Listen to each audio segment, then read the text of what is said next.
Assalamualaikum warahmatullahi taala wabarakatuh. Bismillahi alhamdulillah. Alhamdulillahi rabbil alamin wal aqibatu lil muttaqin wala udwana illa 'alal zalimin. Asyhadu an la ilaha illallah wahdahu la syarika lahu وأشهد أن محمدا عبده ورسوله الذي لا نبي بعده اللهم صل وسلم وترحم وتحنن وبارك على سيدنا ومولانا محمد صلى الله عليه وسلم أما بعد حضرة المكرمين والمحترمين yang kami hormati dan kami muliakan, seluruh bapak-bapak jamaah subuh yang alhamdulillah pagi hari ini kita bisa berkumpul bersama, bermuajahah bersama di dalam satu kegiatan yang pastinya ini adalah kegiatan yang diridhai oleh Allah Subhanahu wa taala, yaitu pengajian ba'da subuh. Masya Allah, tabarakallah. Kalau kita mau memandang, mengukur betapa besarnya pahala solat subuh, sampai-sampai solat subuh ini menjadi ukuran, menjadi barometer sifat munafik atau tidaknya seseorang itu diukur dari solat isya dan solat subuh. Sebagaimana Imamuna Sayyiduna Ali radhiyallahu anhu pernah berkata, asqalus salati alal munafiqin salatul isya'i was subhi. Salat yang paling berat dilakukan oleh orang munafik itu adalah salat isya dan salat subuh. Berarti manakala kita rutin melakukan salat subuh, apalagi datang ke masjid dengan berjamaah, itu sudah menunjukkan bahwa kadar kemunafikan di dalam hati kita sudah mulai sedikit berkurang dan berkurang. InsyaAllah lambat laun, sedikit demi sedikit, yang akan tumbuh adalah nilai-nilai keimanan, nilai-nilai keislaman. Apalagi kita isi setelah sholat subuh ini dengan pengajian, dengan majlis-majlis ilmu, yang tentunya hal tersebut semakin menambahkan keridhaan daripada Allah Subhanahu wa ta'ala. Semoga melalui pengajian ini kita adalah hamba-hamba Allah yang diridhai dan diampuni oleh Allah Subhanahu wa ta'ala. Amin amin ya rabbal alamin. Jamaah subuh sekalian yang dirahmati oleh Allah Subhanahu wa ta'ala, menyembunyikan sesuatu, merahasiakan sesuatu itu mempunyai hukum-hukum, mempunyai landasan-landasan dasar hukum yang diterangkan oleh agama. Karena menyembunyikan sesuatu adalah sebuah sikap, sebuah pekerjaan yang mana pekerjaan ini akan menjadi nilai yang baik ataupun bisa menjadi nilai yang buruk, tergantung apa visi, misi dan motivasi daripada merahasiakan sesuatu. Ada merahasiakan sesuatu itu hukumnya baik, bahkan wajib.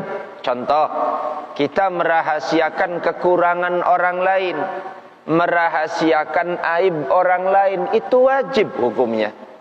Karena manakala kita umbar keburukan orang lain, jelas memang salah, jelas memang berdosa, tapi bukan begitu caranya untuk mengingatkan, bukan dengan menyebarkan kekurangannya, dengan menghinakan kedaifannya. Ini tidak diajarkan oleh agama. Bahkan salah satu ulama yang dikenal sebagai ahlil ilmi, Imam Jalaluddin As-Suyuti, mengatakan, orang yang senang menghina kemaksiatan orang lain, maka dikhawatirkan baginya melakukan maksiat yang sama. Oleh karenanya, manakala kita melihat teman, saudara atau keluarga melakukan maksiat yang hina, Bukan tugas kita untuk menghinakan, tapi tugas kita adalah mengajak dia untuk meninggalkan pekerjaan itu dan semata-mata mengajak dia untuk kembali bertobat kepada Allah Subhanahu wa taala. Inilah contohnya, seperti yang sering kali saya ungkapkan. Andaikan ada tetangga kita melakukan perzinahan, andaikan ada teman kita melakukan perzinahan, jangan sampai kita gembor-gemborkan, jangan sampai kita syiar-syiarkan. Ini kemaksiatan yang perlu ditutupi, tapi bukan untuk dibenarkan. Ajaran perilakunya kita salahkan, tapi orangnya jangan kita hinakan. Ini adalah hazanah keilmuan, nasihat daripada agama, agar kita tidak pernah menghinakan orang yang berdosa dengan cara menutup rahasianya. Yang kedua, menutup rahasia itu ada yang sifatnya tidak baik, malah bisa dianggap haram, yaitu menyembunyikan ilmu. Orang yang mempunyai ilmu, lalu pada saat itu penting baginya untuk menyampaikan, karena andai tidak disampaikan umat akan menjadi tersesat. Ini hukum menyembunyikan rahasia tentang ilmu haram hukumnya.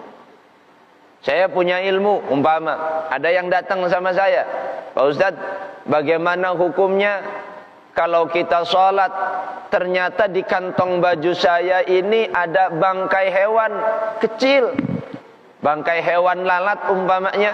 Hukum sholat saya bagaimana Ustadz? Dalam keadaan seperti itu tidak ada istilah kita untuk menyembunyikan informasi yang kita ketahui. Manakala kita tahu hukumnya, sampaikan bahwa hukum sholat membawa bangkai menurut madhab kita Imam Syafi'i, hal itu dapat membatalkan sholat.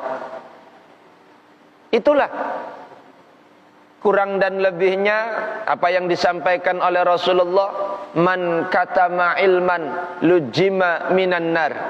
Orang yang menyembunyikan ilmu, maka orang tersebut akan digulung, akan ditutup seluruh tubuhnya dengan api neraka. Na'udzubillah summa na'udzubillah min dalik. Jadi menyembunyikan sesuatu mempunyai dua perkara, dua sisi hukum. Ada yang wajib dan ada yang haram disembunyikan.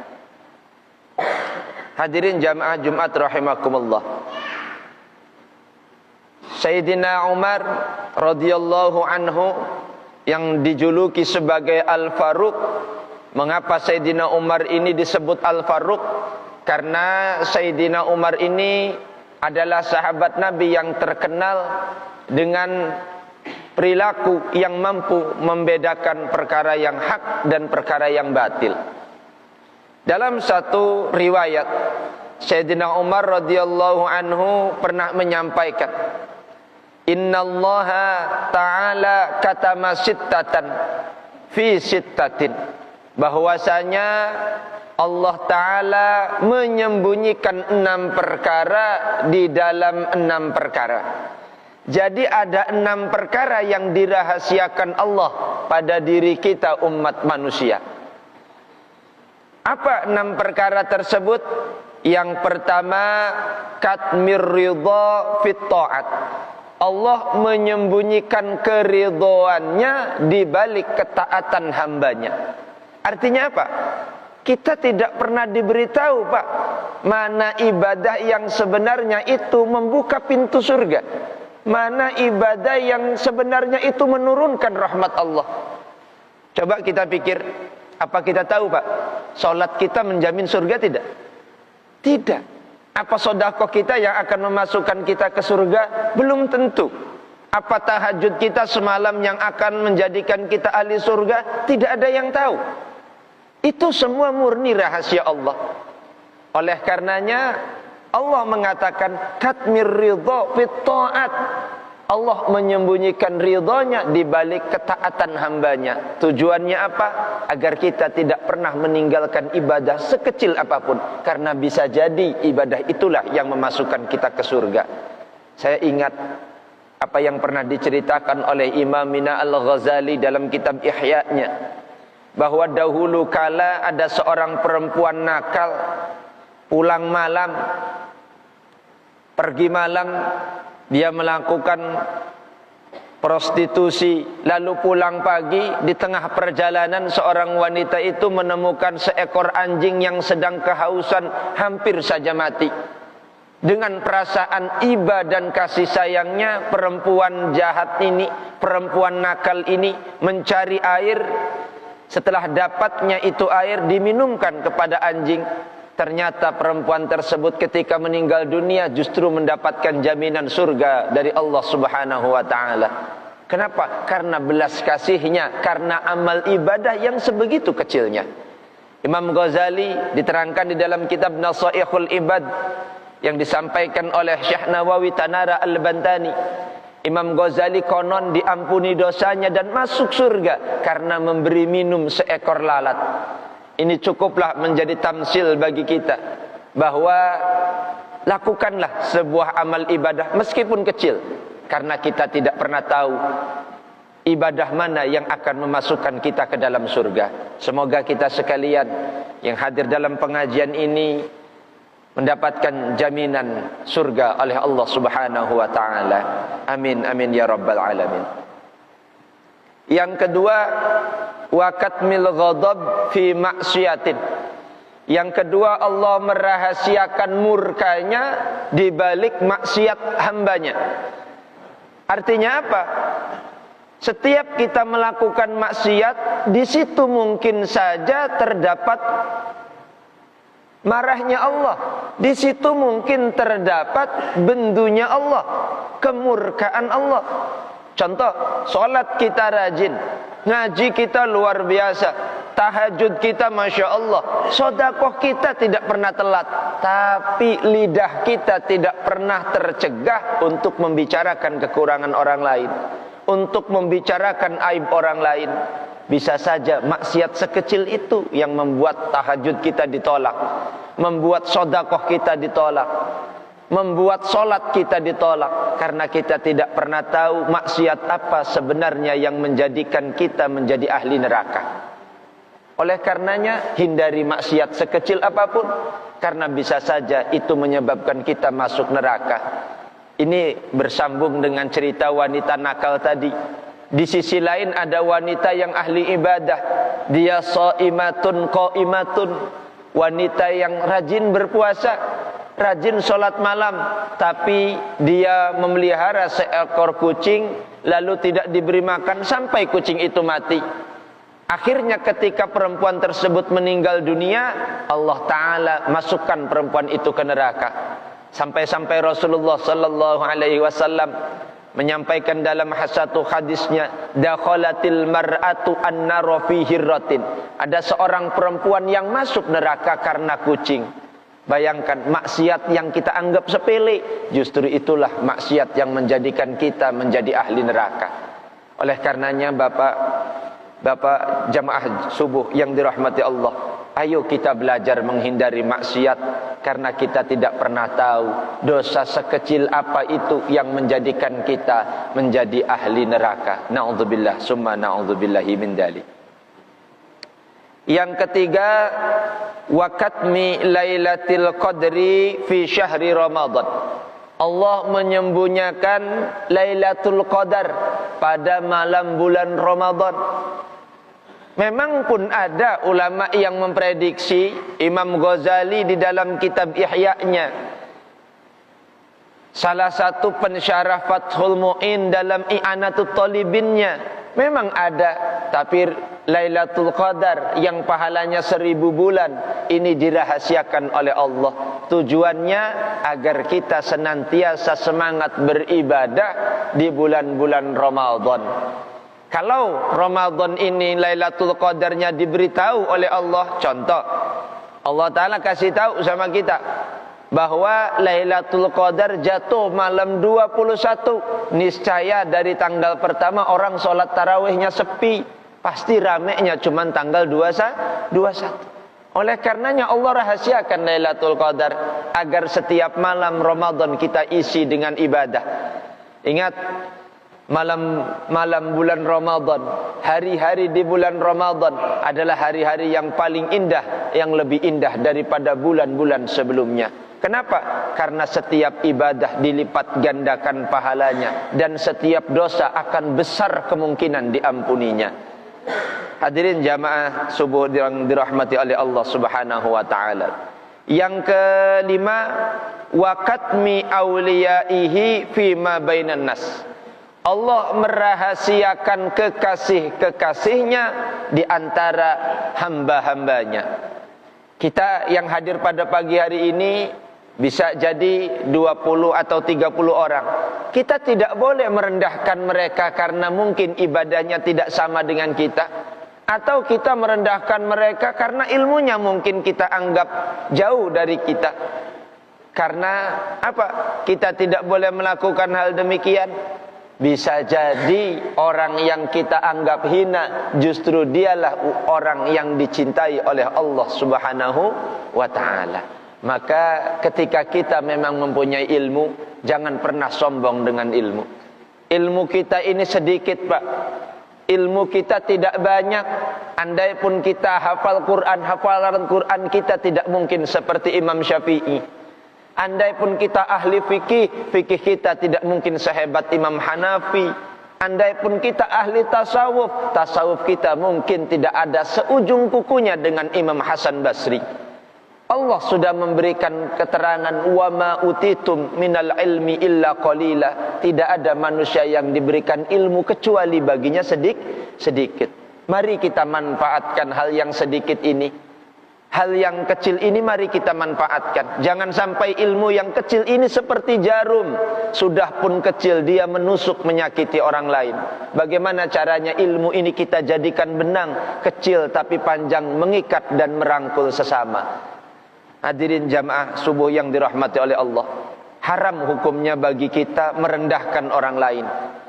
Walaupun dia itu ahli maksiat, bukan urusan kita untuk merendahkan. Karena bisa jadi dia adalah orang yang dikasihi Allah Subhanahu wa ta'ala.